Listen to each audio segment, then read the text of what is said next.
जहरीली हो रही है दिल्ली एनसीआर की हवा।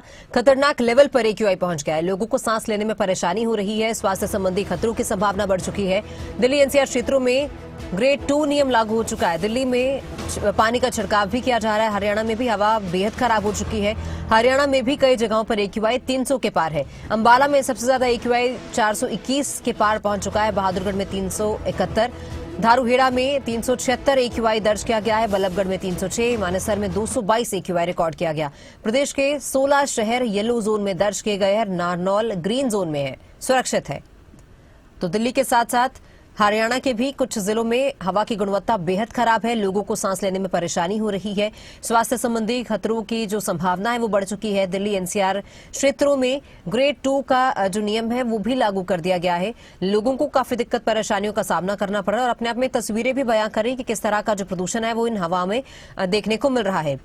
Kalindi Kunj, India Gate, Ring Road, Akshardham और लाजपत नगर की 5 तस्वीरें हैं दिल्ली की, जो कि दिल्ली की हवा को दर्शाती हैं। किस तरह से दिल्ली की हवा जहरीली हो चुकी है। लोगों को काफी परेशानियां हो रही हैं। सांस लेने में काफी दिक्कत हो रही है क्योंकि हवा में जो है स्मॉग की सफेद चादर देखी जा रही है, जिससे कि काफी ज्यादा परेशानियां और बढ़ने की संभावना है, क्योंकि इससे स्वास्थ्य पर सीधे तौर पर असर पड़ता है। लोगों की परेशानियां और बढ़ जाती है।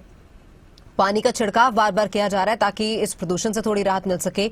दिवाली के बाद से ही जो दिल्ली का एक्यूआई है वो बेहद खराब हो चुका है। हवा बेहद खराब हो चुकी है।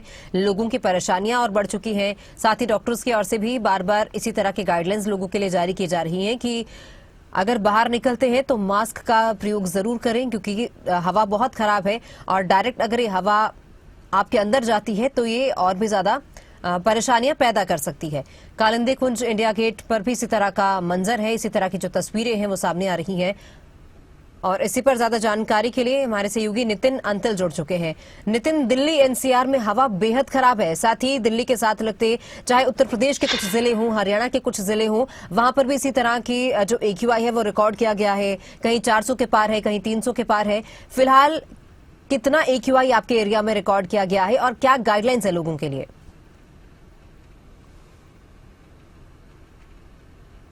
बिल्कुल तमन्ना, मैं आपको बता दूं सोनीपत जिले में अब की बार हालात बहुत ज्यादा ठीक हैं, क्योंकि अगर बात कर ली जाए एक्यूआई की, वो 300 के पास जरूर था कल, लेकिन आज का जो पैमाना मापा गया है वो 221 के पास है। और सबसे बड़ी बात तमन्ना, अब की बार किसान जागरूक दिखाई दिए हैं और सोनीपत में सिर्फ एक ही केस सामने आया है। जो बेगा गांव का किसान था, 2 एकड़ में वह पराली जला रहा था, उस पर जुर्माना भी हुआ है और उस पर जो किसान जो एक्ट है उसके तहत कार्रवाई हुई है। वहीं अब तक 4 केस सामने आए हैं, जिनमें से दो से वो फैक्ट्रियों के केस थे। सिर्फ एक केस एग्रीकल्चर जोन से सामने आया और उसी का कारण ये है कि सोनीपत में जो वायु है वो उसकी गुणवत्ता बहुत ठीक है। हालांकि 1-2 दिन पहले जो दीपावली थी उसके 300 के पार जरूर था, लेकिन फिलहाल जो बात कर ली जाए तो 221 के पास एक्यूआई है।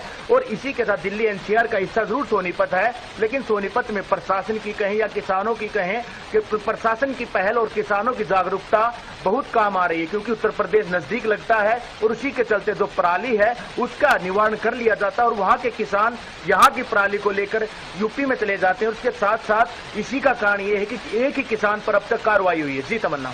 नितिन, बिल्कुल, क्योंकि ये भी गौर करने वाली बात है। पहले इस तरह की बातें जरूर उठती थी कि किसान पराली जलाते हैं, इस वजह से प्रदूषण बहुत ज्यादा होता है, लेकिन इस बार पराली जलाने जैसी घटनाएं सामने नहीं आई है, लेकिन फिर भी जो प्रदूषण का स्तर है वो बहुत ज्यादा बढ़ चुका है। ये सिर्फ प्रदूषण है, ये कोई पराली का धुआं नहीं है, कुछ और नहीं है।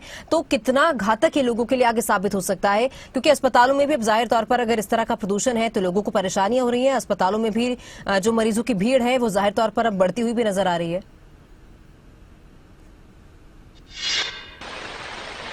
जी तमन्ना, बिल्कुल आपने सही कहा, पराली का धुआं की बार नहीं है। लेकिन बात करें औद्योगिक क्षेत्र की, तो सोनीपत में भी अगर बात करें, चाहे राई हो, चाहे बड़ी हो, चाहे सोनीपत औद्योगिक क्षेत्र हो, वहां का एक्यूआई 300 से पार होता है। और यहाँ तक कि जो हाईवे है, जो नेशनल हाईवे 44 है, वहां पे वाहनों का आना जाना होता है, तो वहां भी एक्यूआई 300 के पार है। और बिल्कुल आपने बिल्कुल ये ठीक कहा कि जो मरीज हैं दमे के, खांसी के, आंखों में एलर्जी के मरीज हैं, उनकी तादाद लगातार सोनीपत में भी बढ़ रही है। और सबसे बड़ी चिंता का विषय ये है कि पराली जलाने के केस सामने नहीं आ रहे। उसके बाद भी प्रदूषण का कारण हम ये कह सकते हैं जो फैक्ट्रियां हैं उनसे निकलने वाला धुआं है। कहीं ना कहीं प्रशासन की शक्ति है कि सीएनजी है उसका उपयोग किया जाए, लेकिन उसके बाद भी कोयले का इस्तेमाल होता है, जिसके बाद AQI तो बिगड़ता ही है। वायु गुणवत्ता में सुधार सोनीपत में जरूर है, लेकिन ग्रामीण क्षेत्र में सुधार देखने को मिलता है। शहरी क्षेत्र हो, औद्योगिक क्षेत्र के पास AQI 300 से नहीं बल्कि 400 से पार होता है, और वहां से गुजरने वाले लोग दमे के मरीज हों या फिर हम कहें खांसी जुकाम और नजला, इससे बड़ी सबसे बड़ी बात आंखों में इंफेक्शन की जो बीमारी वो सबसे ज्यादा होती है, और इसी के चलते जो इस तरह के जो मरीज हैं उनको काफी दिक्कतें होती हैं। जी तमन्ना। नितिन, तो क्या प्रदूषण पर काबू पाने के लिए कोई खास इंतजाम किए गए हैं, कोई प्रतिबंध लगाया गया है, कंस्ट्रक्शन पर रोक लगाई गई हो या फिर खास कुछ गाइडलाइंस जारी की गई हो, इस तरह की कोई जानकारी है?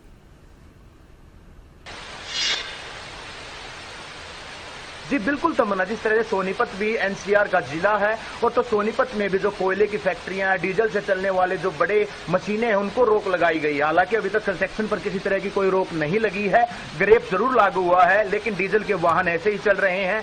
और दूसरी बात, जो फैक्ट्रियां उन पर भी पूर्णतः प्रतिबंध नहीं लगा है, वो उसी तरह सुचारू रूप से चल रही है जिस तरह पहले चलती थी। हालांकि प्रशासन ने गाइडलाइन जरूर जारी की है कि दिन के समय वो फैक्ट्रियां ना चलाएं, रात के समय उसके तो वो चलाएं, क्योंकि मौसम रात को ठंडा होता है और उस समय वायु गुणवत्ता ज्यादा नहीं बिगड़ती। लेकिन कहीं ना कहीं फैक्ट्रियों पर प्रतिबंध की जरूरत है ताकि वायु की जो गुणवत्ता बिगड़ रही है उसको सुधारा जा सके, क्योंकि किसानों को पहले जिम्मेवार ठहराया जाता था, लेकिन इस बार सोनीपत जिले का किसान जागरूक दिखाई दिया है। और महज एक केस सामने आना यह बात साबित करता है कि सोनीपत में किसानों की पराली की जलानी से नहीं बल्कि फैक्ट्रियों से निकलने वाले धुओं की वजह से ही प्रदूषण है और वायु गुणवत्ता बिगड़ रही है। जी तमन्ना। बहुत शुक्रिया नितिन जानकारी के लिए। और फरीदाबाद से हमारे सहयोगी अनिल राठी हमारे साथ जुड़ चुके हैं। अनिल, फरीदाबाद में AQI कितना रिकॉर्ड किया गया है, क्या ताजा तस्वीर है फरीदाबाद की?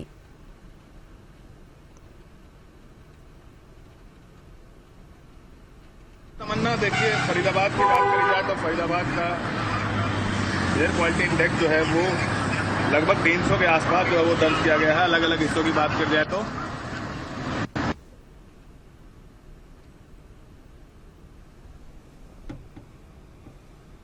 जी, तो दिल्ली NCR की हवा बेहद जहरीली होती हुई जा रही है और तस्वीरें भी जो इस तरह की दिल्ली से सामने आई हैं, जिस तरह से स्मॉग की सफेद चादर हवा में दिखाई दे रही है, जो कि लोगों के लिए बेहद खतरनाक है। लोगों से बार बार ये आग्रह भी किया जा रहा है कि वो अगर घरों से बाहर निकल रहे हैं तो कम से कम मास्क का प्रयोग जरूर करें, क्योंकि अगर ये जहरीली हवा डायरेक्ट अंदर जाती है तो ये बहुत ज्यादा परेशानी आगे खड़ी कर सकती है।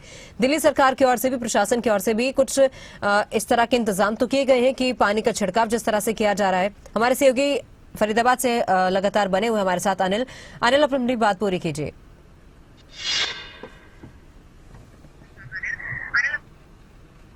जी बिल्कुल तमन्ना, देखिए जिस तरीके से बता रहे हैं कि फरीदाबाद की बात कर जाए तो फरीदाबाद का जो आबा हवा है आज काफी जहरीली हो चुकी है। लगभग 300 के पार जो है वो एयर क्वालिटी इंडेक्स जो है वो यहाँ पे दर्ज किया गया है। और स्मोक आज जो है वो देख सकते हैं कि फरीदाबाद में कई ऐसे इलाके हैं जहां पर कि अभी समय हाईवे पे खड़े हुए मुंबई एक्सप्रेसवे पे, जहां पर कि आपको जो है वो धुआं दिखाई देगा। लोगों को आंखों में काफी समस्याएं जो है वो पैदा हो रही हैं, जलन हो रही है। और सीधे तौर से जो है वो जिस तरीके से आज आबो हवा काफी जहरीली बताई जा रही है, लगभग 300 से भी आंकड़ा जो है वो कई जगह का जो है वो पार कर चुका है। तो साफ तौर से जो है वो जिस तरीके से लगातार दीपावली के बाद से ही जो है वो लगातार इस तरीके की जो वायु गुणवत्ता है वो खराब होती जा रही है। सीधे तौर पर जो है वो इसका असर आम जनजीवन पर पड़ता हुआ दिखाई दे रहा है और लोगों के स्वास्थ्य पर भी सीधे तौर पर जो है वो इसका असर पड़ता हुआ दिखाई दे रहा है, क्योंकि अमूमन देखा जा रहा है कि इस समय अस्पतालों के अंदर लंबी लंबी कतारें हमने जो है वो देखी गई हैं, जहां पर कि आंखों में जलन और गले में खराश, सांस लेने में तकलीफ, कई ऐसी समस्याओं को लेकर के जो है वो लोग बाग अस्पतालों के अंदर पहुंच रहे हैं, अपना इलाज करवा रहे हैं। और जिस तरीके से लगातार ये वायु के अंदर जो है वो जहर घुलता जा रहा है, तो आने वाला समय लोगों के लिए और भी खतरनाक पैदा हो सकता है, क्योंकि ये सीधे तौर पर असर जो है वो बच्चों पर और बुजुर्गों पर डालता है। बिल्कुल, बहुत शुक्रिया अनिल जानकारी के लिए। प्रदीप धनखड़ हमारे सहयोगी झज्जर से जुड़ चुके हैं। प्रदीप, झज्जर में किस तरह का जो AQI है फिलहाल रिकॉर्ड किया गया है, क्या ताजा तस्वीरें हैं? अलग चीज हो गया, व्यवहार अलग चीजें हो गई।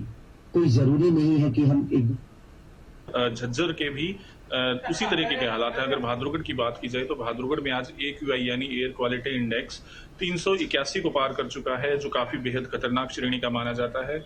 इसीलिए लोगों को काफी परेशानी झेलनी पड़ रही है। इस प्रदूषण की वजह से लोगों की आंखों में जलन हो रही है, गले में खराश हो रही है, इतना ही नहीं सांस लेने में भी तकलीफ का सामना करना पड़ रहा है। आसमान में भी स्मोक छाया हुआ दिखाई दे रहा है, जिसकी वजह से सूरज जो है वो की रोशनी काफी कम जो है वो धरती तक पहुंच पा रही है। इतना ही नहीं, जो डॉक्टर्स हैं उन्होंने सलाह दी है कि जब तक जरूरी काम ना हो तब तक घरों से बाहर ना निकलें। बुजुर्गों और बच्चों को ये हिदायत साफ तौर पर दी गई है कि सुबह सैर करने वाले जो आदमी वो घरों से ना निकले। इतना ही नहीं, आज जो है वो स्कूल खुले हैं काफी लंबी छुट्टी के बाद, दीपावली की जो छुट्टियां हुई थी, आज बच्चे स्कूल गए हैं। तो ऐसे में जो वाहनों की संख्या सड़क पर देखी जा रही है वो काफी ज्यादा है, जिसकी वजह से भी हो सकता है कि AQI लेवल बढ़ा हो। लेकिन जैसे जैसे आने वाला समय आएगा, सर्दी बढ़ती जाएगी, तो ये प्रदूषण और भी लोगों को परेशान कर सकता है। बहादुरगढ़ की कुछ सड़कें ऐसी हैं जो टूटी हुई हैं, जहां से वाहन गुजरते हैं तो काफी मात्रा में धूल उड़ती है। इसीलिए जो वातावरण है उसमें PM 2.5 और PM 10 पार्टिकल्स की मात्रा सबसे ज्यादा है, जो इसीलिए लोगों को